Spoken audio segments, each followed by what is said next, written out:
Hey Phoenixes, good morning. Daniela Langford here, founder and head coach of Redesign Your Life Forever. And today this morning, I want to come to you with my top 3 ways to be able to raise your vibration today. As you be able to go throughout your day today, 3 ways that you can actually start to raise your vibration today. Not 3 days from now, not 3 weeks from now, months from now, years from now, today. And these are things that I am constantly recommending to people. This is a question, a situation that comes up very often. You know, people are always asking, how can I raise my vibration right now? Like, what can I do to just start on it? Because so many people don't know where to start.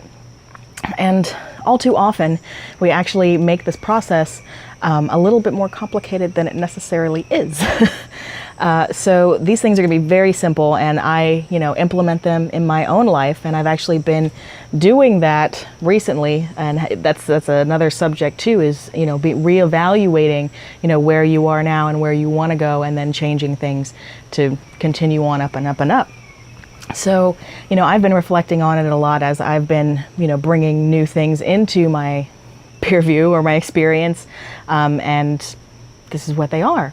So, one of the most basic ways that you can do this is, now we all know, I talk about this a lot, is that we're vibration, we're frequency. So we are constantly putting off a vibration. We are constantly being bombarded by vibration. And what are we being bombarded by? Well, we are being bombarded by, of course, of all things, nature, right? Well, that's something that we can't do too much about. But something that we can do something about are the kinds of things that we watch, kinds of things that we listen to, music, radio shows, all kinds of things like that. And that's the first one. You got to take stock of what you're listening to, of what you're watching all the time. Are you constantly watching the news, waiting for to hear about the next disaster? Do you constantly watch those, police crime drama, murder mystery, murder porn shows? Because that's what that is, folks. I hate to tell you, but it's murder porn. And that's, it's kind of like a weird way to say it, but, people get addicted to watching, they say that, oh, I'm in it for the mystery, solving the mystery. No, you're not.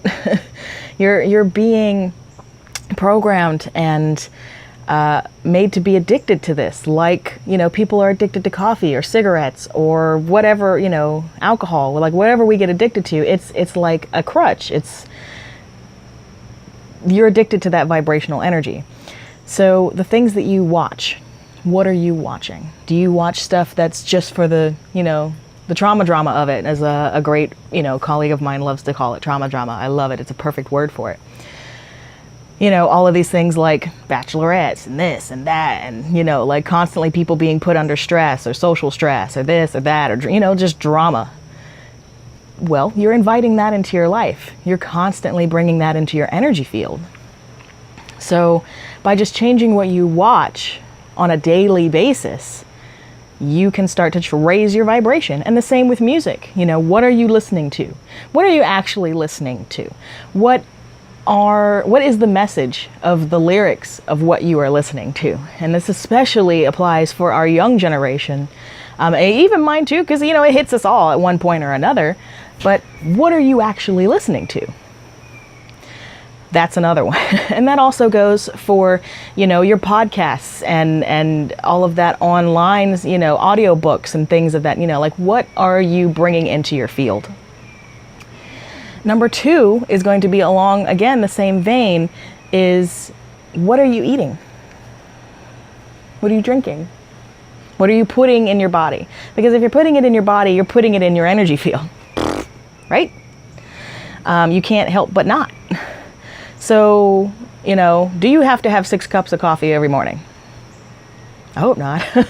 I used to be there. College, yes, right? So, and we're talking like great, like Turkish, Armenian, like sludge coffee. Like, I was amped on that stuff. I was addicted to it too. And it gave me the shakes, and I was, so I've been there. But what are you putting in your body? What are the kinds of foods that you're eating? Is it a lot of processed food? You know, do you think that you don't have a lot of time to make lunches for the day for work? And so you end up eating a lot of fast food or this or that or the, you know, like what kinds of choices are you making with what you're putting in your body? And of course, this leads to non-GMO and organic and that whole thing about Monsanto and this and that and a whole nother topic. But just to begin with, you know, what have you ate for breakfast? Tea. You know, and I had some bacon and eggs, which, you know, it's Saturday. What are you gonna do?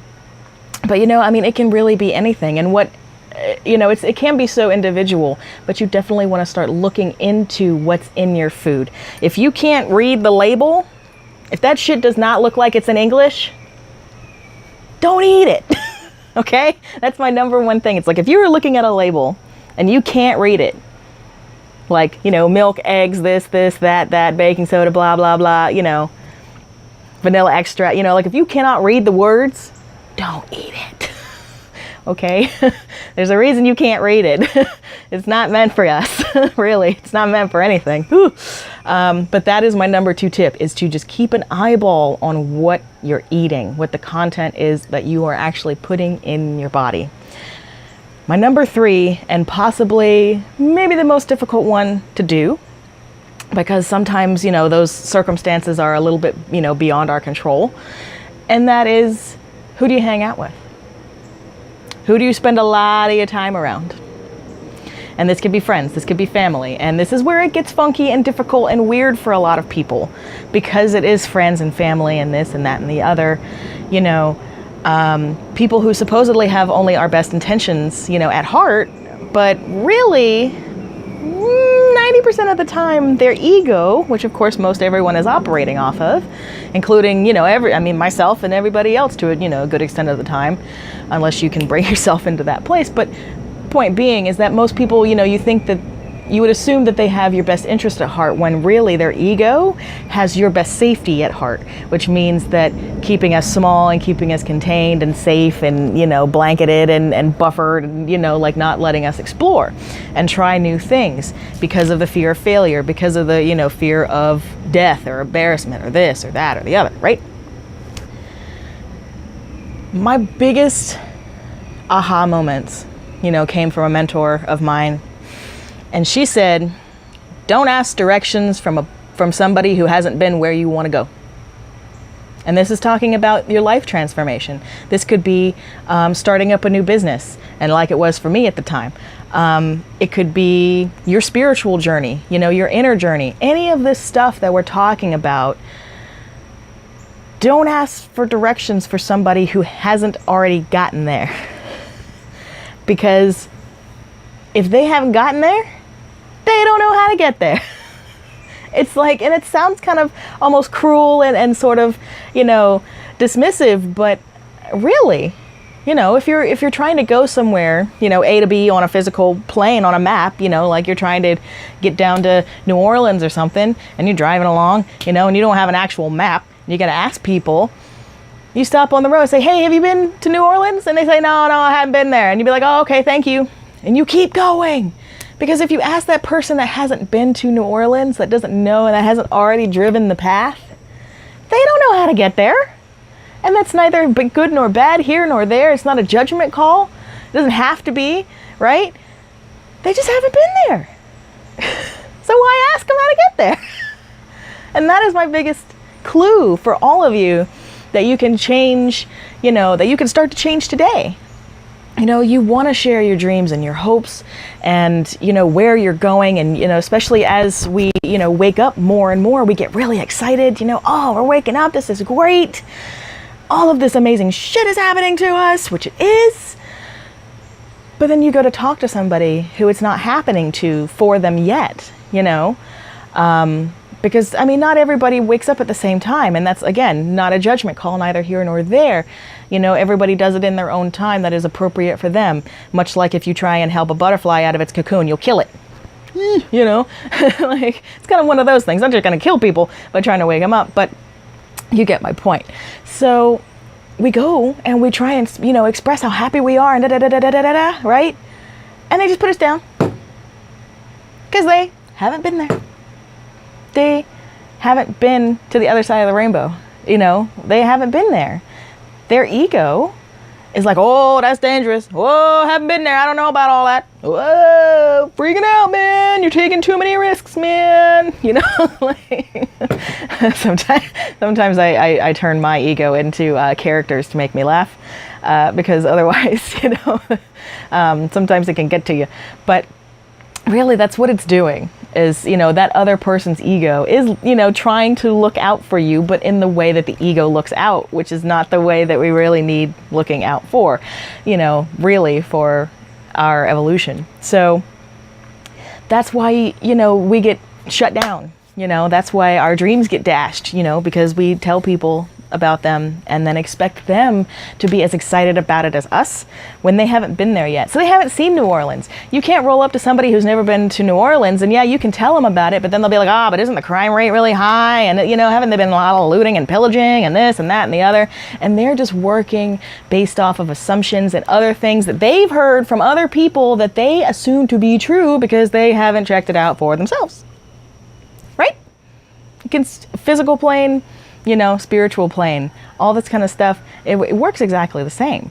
So that's why that happens, and that's why it lowers our vibration. So if you can start to find your people, or just enjoy the company that you have for what they are, you can raise your vibration. Because by not putting yourself in that position, you're not lowering your vibration. You're keeping it, or you're raising it, because you're seeing, you know, you're having compassion for the fact that they're not ready to have that conversation with you yet. They haven't been to New Orleans yet, so they haven't seen how wonderful and beautiful the city is, so they can't go, oh my God, it's like so exciting, I know, oh my God, have you seen this? Yes, oh my God, have you seen that? Yes, I know. You know, they can't do that with you.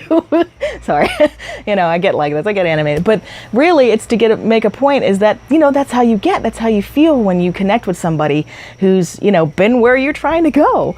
And, you know, you're not going to get that from everybody, and to not take that personally and to not let that bring you down. So the less, I want to say the less people you tell about it, but the more discerning and the more choosy you are about who you tell your dreams and, you know, what's going on for you and everything else, is really going to lessen the amount of blowback that you get and that lowering of vibration of bringing you down, and let it, you know, and then it makes you stew, and then you're like, oh, they're right, and then you need to go into spiral and you go back into cycle again. So those are my top 3 tips to be able to change your vibration starting today, starting right now, because it's still in the morning. You got plenty of time. You got plenty of time to start implementing almost all 3 of these today. And I can only imagine how much better you will feel just even tomorrow. And then if you keep it up tomorrow, how much more better, how you will feel even better the next day. Because these things, they start to compound, they start to work in twos, and they start to, you know, tick, tick, tick, tick, tick, tick. And it's an amazing feeling. So those are my tips. You want to check and see what you're putting in your energy field as far as what you're watching and what you're listening to, what you're absorbing into your field. You also want to double check and see what you're eating, what you're consuming into your physical body. And then 3, of course, you want to see who you're hanging out with, who you're spending a lot of your time with. Are they people that are supportive of what you're doing, or are they naysayers and they don't really have any say in your actual journey, you know, and are you listening to them and taking that personally and all kinds of things like that. So thank you so much for hanging out with me this morning. I just really felt compelled to share that with you, because I know that that's, you know, something that I get asked about a lot.